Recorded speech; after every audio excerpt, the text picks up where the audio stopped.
Hey everybody, what's up? It's Ali Nejad from Poker After Dark and the Heads Up Poker Championship, hanging out with you here on the Full Tilt Poker Academy, trying to help you improve your limit Holdem game. That's actually my best game, and we are going to show you some lessons, if possible, from the felt at the 1026 max game, which is a short-handed game.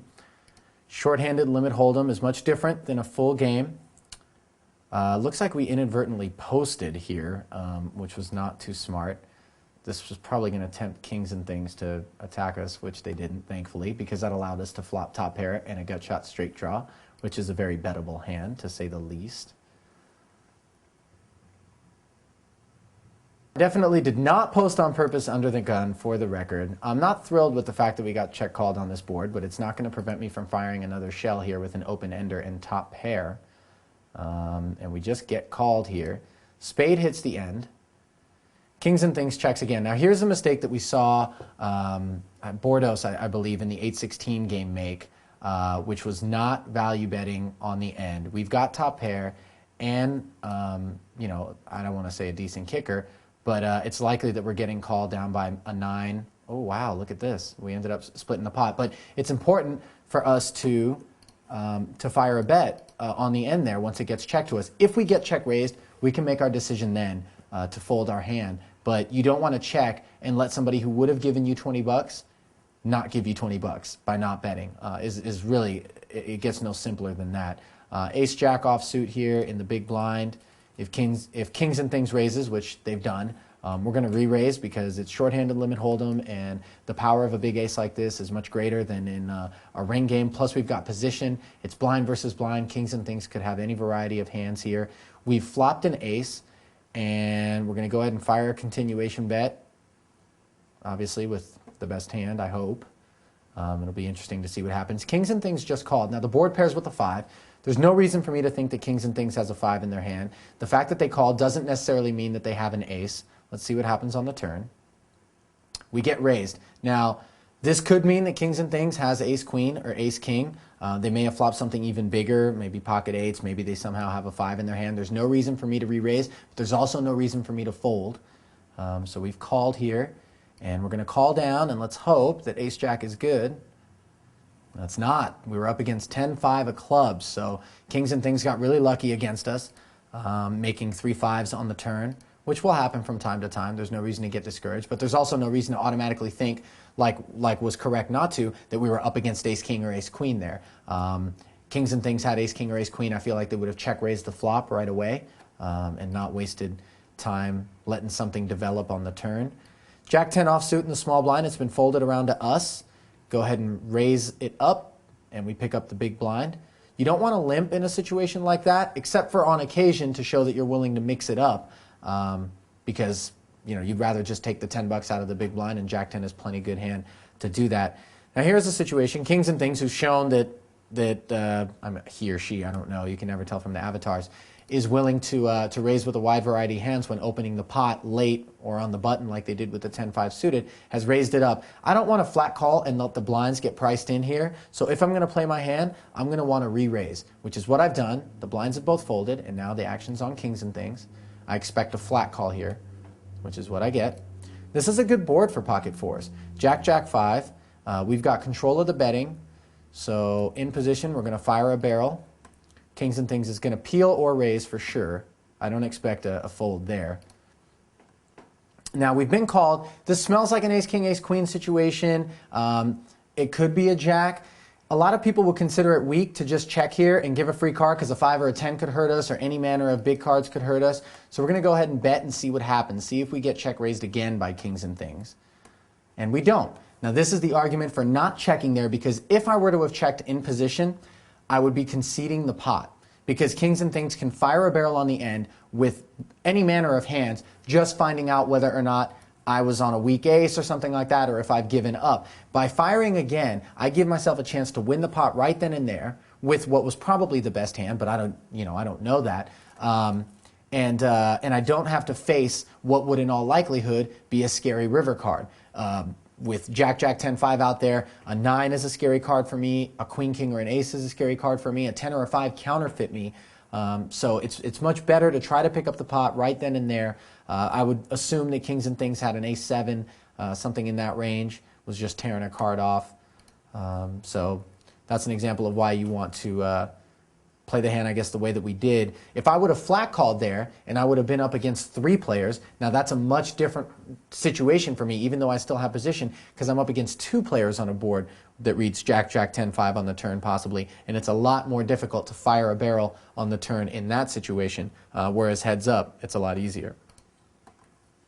The difference between flat calling there and trying to hit a set and 3-betting is we're playing shorthanded Holdem. And first off, a set is a very difficult thing to hit, if nothing else, which would be the argument against flat calling, because with a small pair like that, there's so many boards that are going to scare you, and it's unlikely that you're going to hit a set. So you want to re-raise, take control of the pot, and create a situation for yourself whereby you're able to represent something other than what you have, like an ace-king or an ace-queen, and if a board reads big, fire a barrel and pick up the pot like that, or have deceptive value where it doesn't look like you have pocket fours per se, and a board comes 4, 8, 10, and now all of a sudden your opponent might make a play at you because they think you've got a naked ace of some type or just a big ace that hasn't paired, and check raise you and try to take control of the pot, things like that, and you've got a big hand that you can make a lot of money on.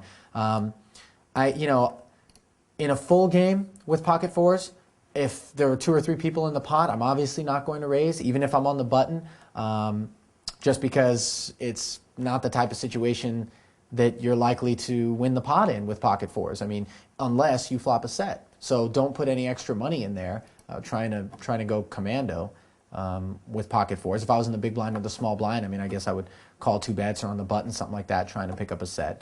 Now here we are. Here's another situation in limit Holdem, even shorthanded. I'm getting 5-1 on a call from the small blind here with 7-4 offsuit. I'm going to be out of position for the whole hand. The hand isn't very strong, and I have no idea whether or not Zenga is going to raise out of the big blind and cost me 20 bucks as opposed to 10. I'm really comfortable folding this hand. It's not a problem for me. And look at this, Zenga raised in the big blind. So it would have cost me $20 now to see this flop, which comes queen high, and I'm completely done with it. A lot of players will look at the being priced in element of it and go, I'm getting 5-1 with 7-4, it can't be that bad, and just automatically limp in no matter what. But don't forget, the other problem with that is, even if you do take the pot for just $10, your hand's pretty weak, and you could end up in a spot where you're paying off. We don't know how Carly plays yet because it's too early in the session, but it could be a player that's capable of limping with a big hand, in which case you hit a piece of a really ragged-looking board and you end up paying off. So things to remember about limit Holdem. Now we got ace-4 of clubs here. Blazer has raised under the gun, and it's been folded around to us. We've got ace-4 of clubs. It's a pretty good hand. It could be considered very weak to flat call in this position, but because I'm going to have position on the button, and because I actually don't know whether or not my ace is good, but don't want to fold my hand, I'm just going to go ahead and flat call. Against certain opponents, I would re-raise here, and against certain others, I would actually fold it. Now Blazer's going to fire another bet here. I'm going to peel a card on this flop just to see what develops. Now we've hit the ace on the turn. We've got aces and 3s with a 6 kicker. That's what's on the board. There's no reason at this point for me to raise, because the only hand that's likely to call me if I do raise, given that I don't know what Blazer is a hand that's got me beat. Now Blazer's betting on the end here. We have no idea. We could be outkicked with an ace. We'll find out. But we were up against 8-9 suited. Now take a look at this. By not raising on the turn, we picked up an extra $20. Because had we raised on the turn, Blazer certainly would have been out of the hand. By flat calling, we enabled our opponent to stay in the hand, drawing dead at that point, and fire an additional barrel on the end with 9 high, giving us an extra $20 in the pot. Not to mention that had we raised, unless Blazer was the type of player that would call there with 2 kings or 2 queens, which plenty of players are, but I just don't know enough about him to know that, we probably would have lost our opponent unless he had us beat, in which case they would either call or re-raise us. Now we've got ace, queen of spades. Kings and things, who I know a little bit about from hands that we've played already, is the guy under the gun raising. I'm going to re-raise because it's not the kind of hand that I want to flat call and invite other players, especially the ones in the blinds, to flat call as well and play against me in a 3- or 4-way pot. I want to isolate kings and things and play a heads-up pot against him. So let's see what happens here. Not to mention that if anybody behind me flat calls $30, I can put them on a pretty big hand, a minimum of a pocket pair. Now we've got a ragged board, 5, 8, 9. I'm going to fire a continuation bet because that's just what you do here, and see what kings and things does. I'm going to flat call. I'm going to go ahead and fire another bet here because I've got control of the pot and I feel like kings and things does not have a pair. So we're going to see what they do. King on the end is a really bad card for me because kings and things could have ace-king. The fact that he's checking now leads me to believe that he doesn't. And it could be some type of ace-high. I've got the nut ace-high, but there's no reason for me to bet it because it also could be a hand in the range of pocket sixes or pocket sevens. Let's take a look. Pocket sevens, exactly what kings and things had. Afraid of the 8 and the 9 on the board, afraid of the 3-bet before the flop, but not willing to concede the pot to me. So we end up saving $20 by not trying to value bet and be super geniuses with ace-queen there. It's a nonsensical bet on the river at that point. One of the other things that happens as you begin to play a lot of hands is you begin to possess the ability to put reads on players based on particular situations in pots. At that point, in the hand, I feel like kings and things would have folded an ace-queen or an ace-jack to the bet on the turn. So it was really difficult for me to put him on an ace-queen or an ace-jack. And the king hits the end, and they still don't bet, so it's hard for me to think that they have ace-king. So I've got to think to myself, what is it that they would have been tearing with? The only other things that I could think, other than a pocket pair like sixes or sevens, that they would have had is maybe a queen-10 or a queen-jack, not a hand which was open-ended on the flop like 10-jack, which would have, from a player like kings and things, possibly garnered a raise, a check raise on the flop with an open-ender, something in that range, but more like a gutter ball with a couple of overs. And given that it was between those two hands, I mean, I don't need to bet on the end because I'm not getting called by a queen-jack or a queen-10. I'm only getting called by a hand that I feel has me beat. So I'm going to go ahead and lay it down. And the way that the kings and things played the pot, you know, it could have been one of those two hands. And by betting, I'm not really gaining anything. I'm only going to get called by a hand that has me beat. So, you know, it's time to knuckle and either take a look at a couple of sevens or take a look at queen-10 or queen-jack, I felt like. And it ended up being 7, so we ended up losing the pot. We're only stuck $17 in the game, though, despite having lost that pot, so we're doing okay, although we'd like to be winning, ideally. Another thing not to focus on is where you're at. I mean, I probably shouldn't even mention how much money we have. We've only been playing a very short time in this game. And don't get too results-oriented when you're playing poker. It's really tempting to take a look at your stack and be like, oh my God, I'm stuck so much, and you know, I need to play some hands, I need to get involved. Play the game that you would play if you were up $1 million or down $1 million. That's the way I've always felt about poker. There's one approach that you're taking, and the only reason you should ever amend that is based on the other players at the table, not how much money you have in front of you. Assuming that you have enough money to be playing the limit that you're playing, of course, which, you know, is always a good thing to remember. Bankroll management, you want to be comfortable in a limit Holdem game, typically have like 20 to 25 bets at least in front of you to play with. And depending on how wild the game is, you may need more, or if it's a really docile game, you may need less. I've got ace-10 offsuit here, by the way, on the button. Blazer, who showed that he was willing to raise with suited connectors under the gun, has raised, but Carly 246 is flat called. I'm not really fond of the ace-10 offsuit in this spot, so I'm just going to get rid of it. I know it looks really good, especially on the button, but in my experience playing limit Holdem, there are plenty of times where your ace is dominated and you end up paying off. If you favor your ability to play post-flop and get away from like hitting a 10 on the flop and then having a lot of action come in, or get away from flopping an ace and having somebody put a lot of action in, then go ahead and play that hand. But I don't know too many people in shorthanded limit Holdem that are capable of conceding a pot in those situations, save for like Joe Cassidy, who you know, I totally think is one of the best at limit Holdem.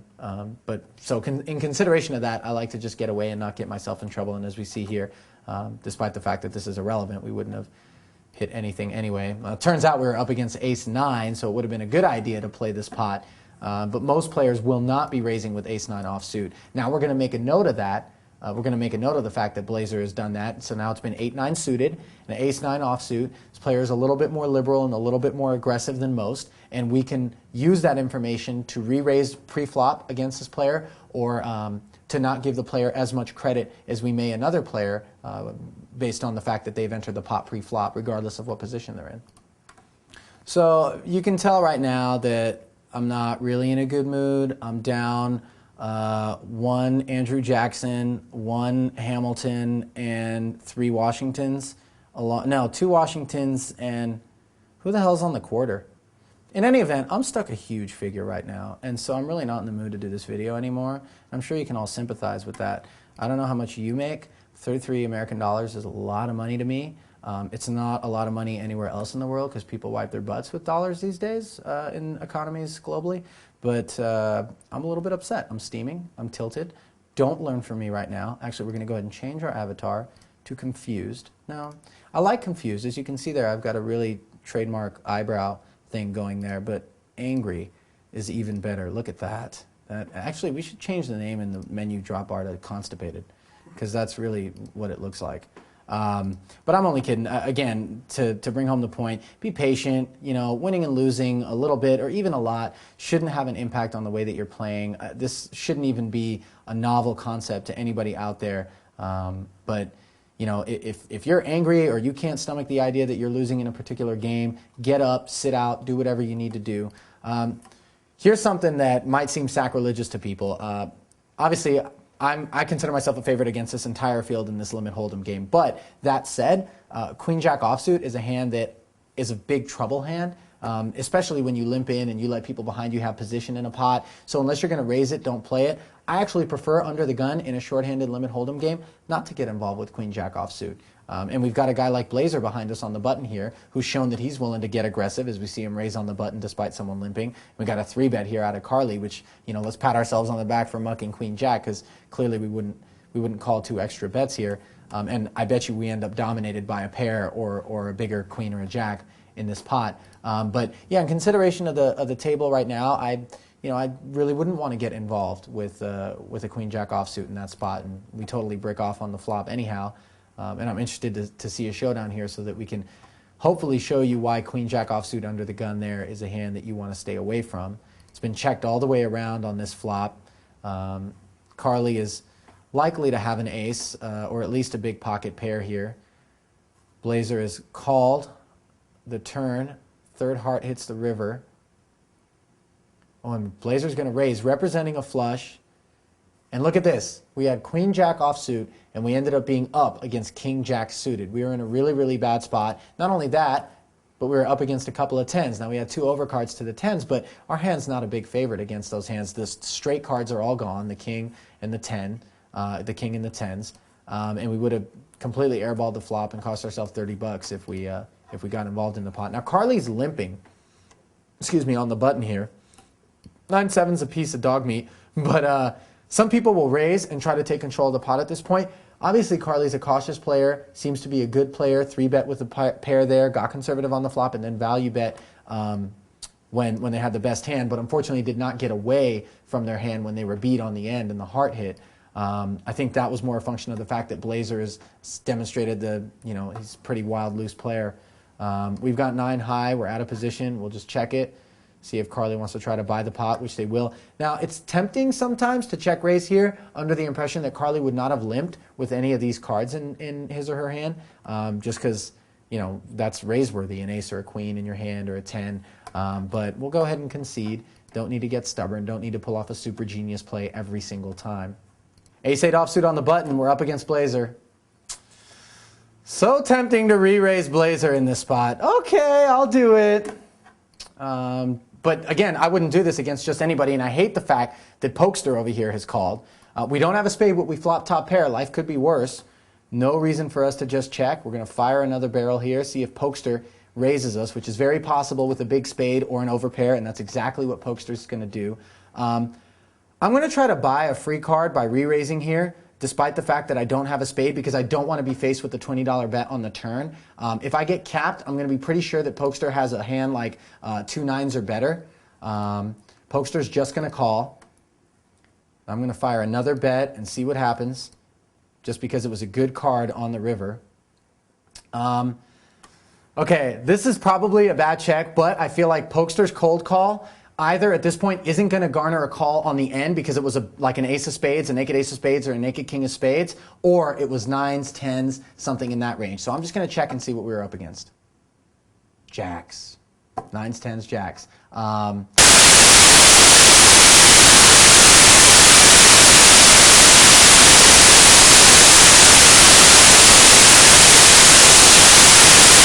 Poker champion.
blind.